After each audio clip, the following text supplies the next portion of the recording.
بسم اللہ الرحمن الرحیم۔ دوستو، میں ہوں امان اللہ خان، آپ کے پروگرام عکس کے ساتھ۔ آپ خیریت سے ہوں گے؟ دیکھیں، پاکستان کے کسی حصے میں بھی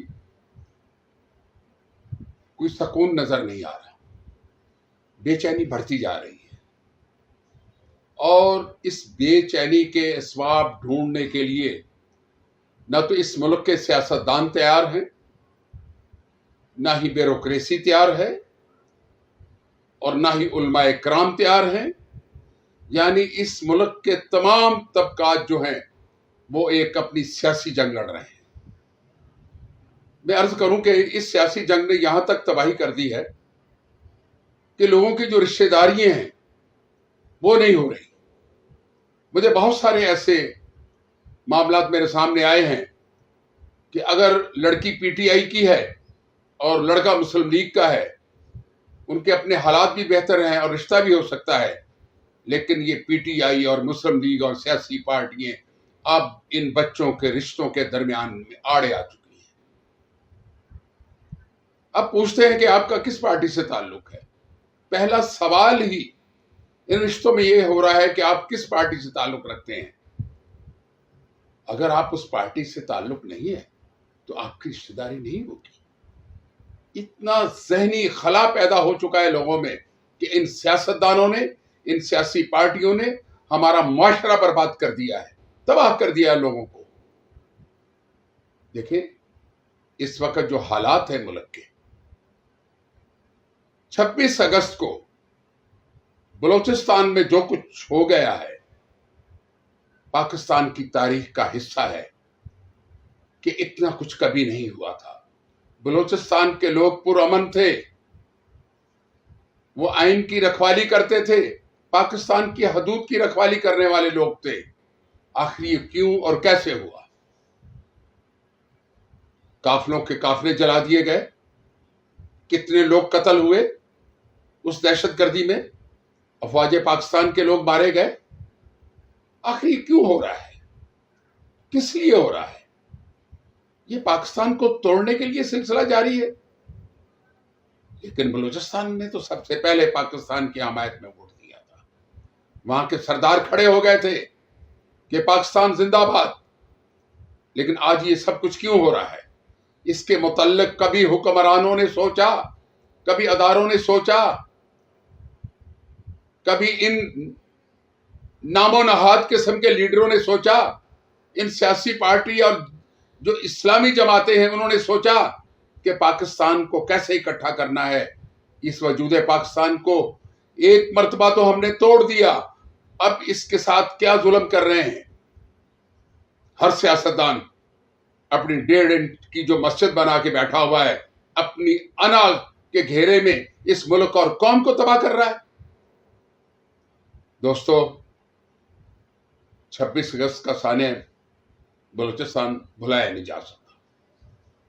محب وطن لوگ سب پریشان ہیں کہ یہ کیوں ہوا، اس کے اسباب کیا ہیں، وہ جاننا چاہتے ہیں، لیکن یہ ناکام حکومت کسی کو یہ نہیں بتانا چاہتی کہ اس کے اسباب کیا ہیں۔ ہماری کیا غلطی ہے حکمرانوں کی کہ وہ بلوچ خواتین جو کبھی پردے کے بغیر باہر نہیں آئی تھی، ہزاروں کی تعداد میں دھرنا دے کے مختلف روڈز پہ بیٹھی ہوئی ہیں اور آزادی کے نعرے لگا رہی ہیں۔ وہ آزادی کا نعرہ پاکستان سے آزادی کا نعرہ ہے، پنجابیوں سے آزادی کا نعرہ ہے۔ یہ فرق کیوں پیدا ہوا؟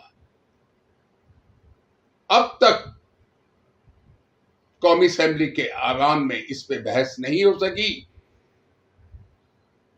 حکومت پاکستان نے کوئی ایسی مشاورت کے لیے تمام سیاستدانوں کو نہیں بلایا کہ بلوچستان کو کیسے بچائیں گے۔ وہاں بیرونی طاقتیں کام کر رہی ہیں یا اندرونی کر رہی ہیں، لیکن اس میں ناکام ہمارے سیاستدان ہو چکے ہیں۔ یہ ناکامی سیاست کی اور سیاستدانوں کی ہے۔ انہوں نے پاکستان کا معاشی نظام بھی تباہ کر دیا ہے۔ اس وقت چند ملکوں کے چند ڈالر ہمارے خزانے میں پڑے ہوئے، ہمارے پاس کیا ہے؟ اس کے ذمہ دار کون لوگ ہیں؟ اس کی ذمہ دار پیپلز پارٹی بھی ہے، اس کی ذمہ دار مسلم لیگ نون بھی ہے، اس کی ذمہ دار پی ٹی آئی بھی ہے،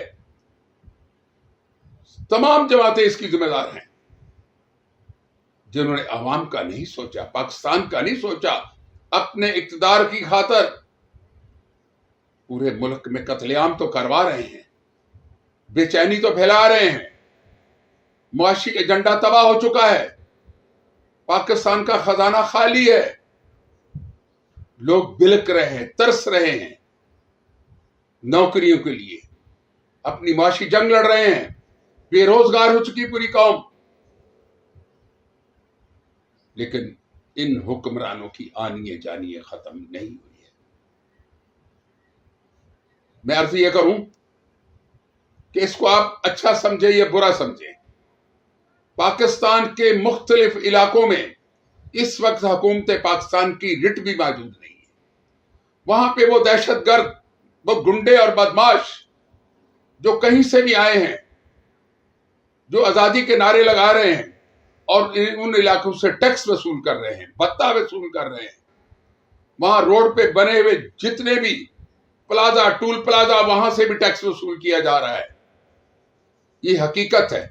اس کی گواہی آج مولانا فضل الرحمان صاحب نے بھی قومی اسمبلی کے ایوان میں دی ہے کہ حکومت کی رٹ کہاں پر ہے؟ کہیں نہیں ہے۔ بلوچستان کا رابطہ جو ہے وہ پورے پاکستان سے اس وقت ٹوٹا ہوا ہے، وہاں جانے کی کسی میں ہمت نہیں ہے۔ دیکھیں، کچھ سیاستدان سی پیک کے معاملے میں الزام لگا رہے ہیں، لیکن کچھ بھی ہے، اگر چائنا نے اتنی بڑی قربانی دی ہے ہمارے لیے، اس ملک کی ترقی کے لیے اور اس ملک کو آگے بڑھانے کے لیے، تو تمام سیاستدانوں کو سوچنا تھا۔ اسی کے ساتھ میں آپ سے اجازت چاہوں گا۔ خدا حافظ۔